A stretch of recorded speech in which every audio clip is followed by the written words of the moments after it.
Hello and welcome. Welcome to Top of the World. I'm Simon. Behind me, I have a helping hand. Today's game is getting power and water from point A to point B. I know what's under the ground and I'm not digging it by hand. We need a machine. Looking good.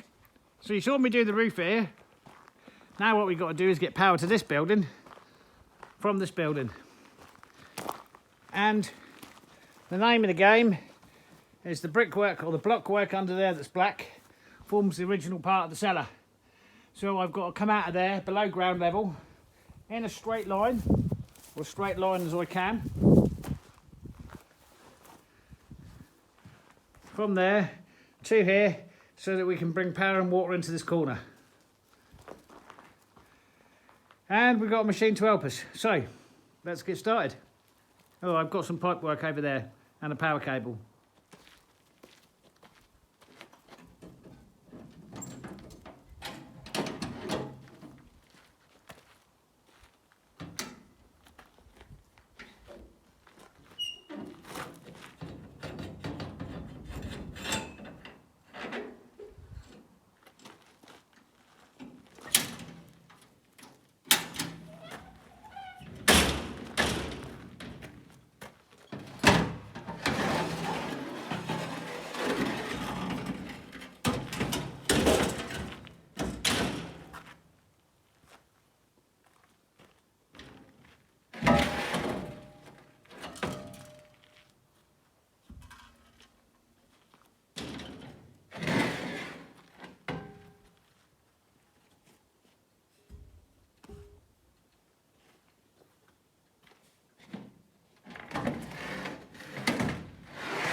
Okay, now I'm going to break through into the cellar.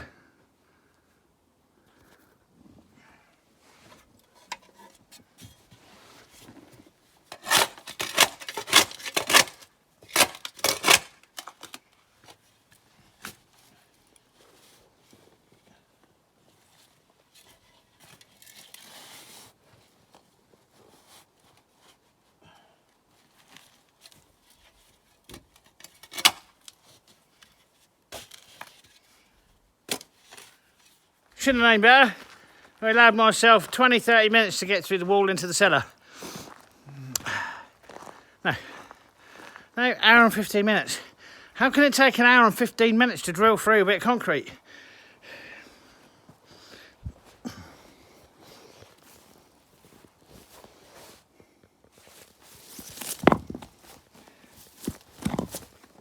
That, for whatever reason, obviously meant to be, was dead centre of that hole down there.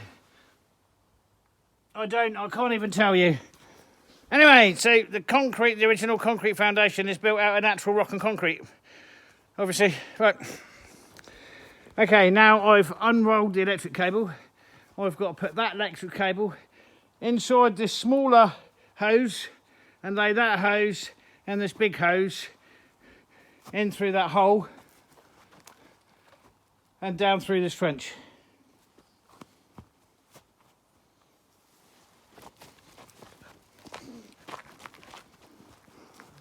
Beautiful, look at that for a day.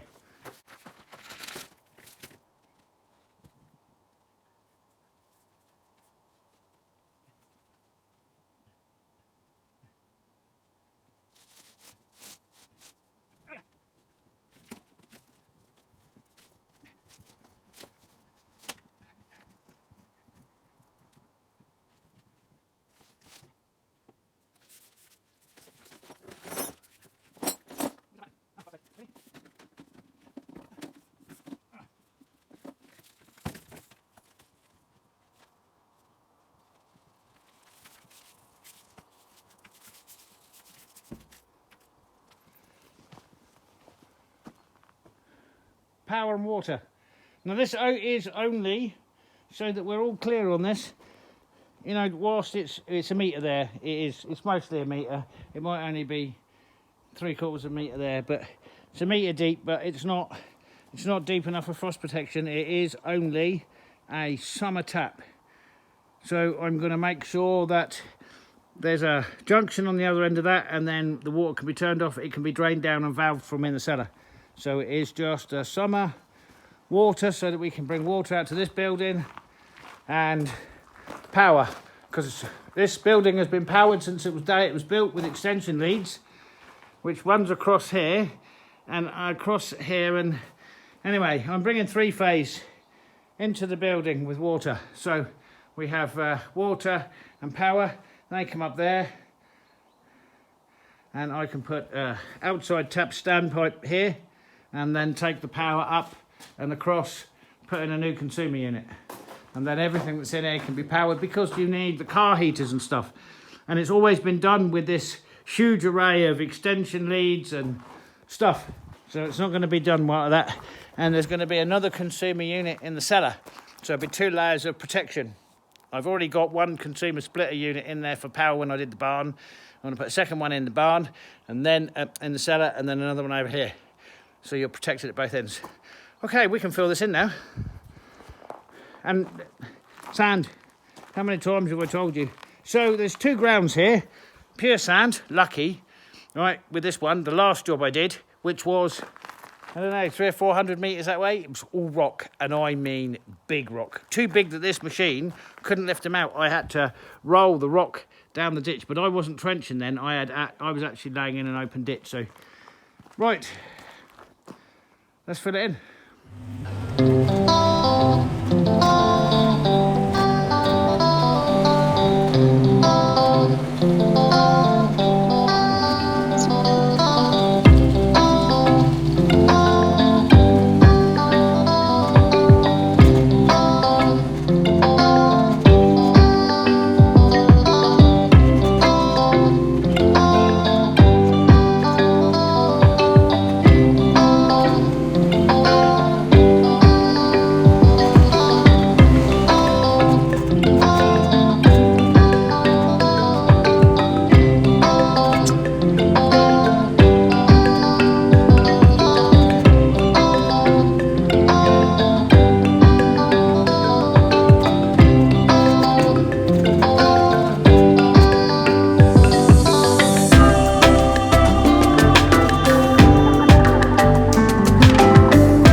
2 days of rain forecast. I guarantee you, 2 days of rain, you won't ever know I've been there. Probably. Now you might know I've been there, so I've got to sort that out, but I've got a hand thumper I'm going to thump that bit down with when I fix the cables off. But the ground's all sand, and then the grass grows on top, so a couple of days of rain, that'll all flatten out. Looks worse than it is, looks much worse than it is, and yeah, it'll bring all the stones to the top and it'll look like that. Okay, that's it, electricity and watering.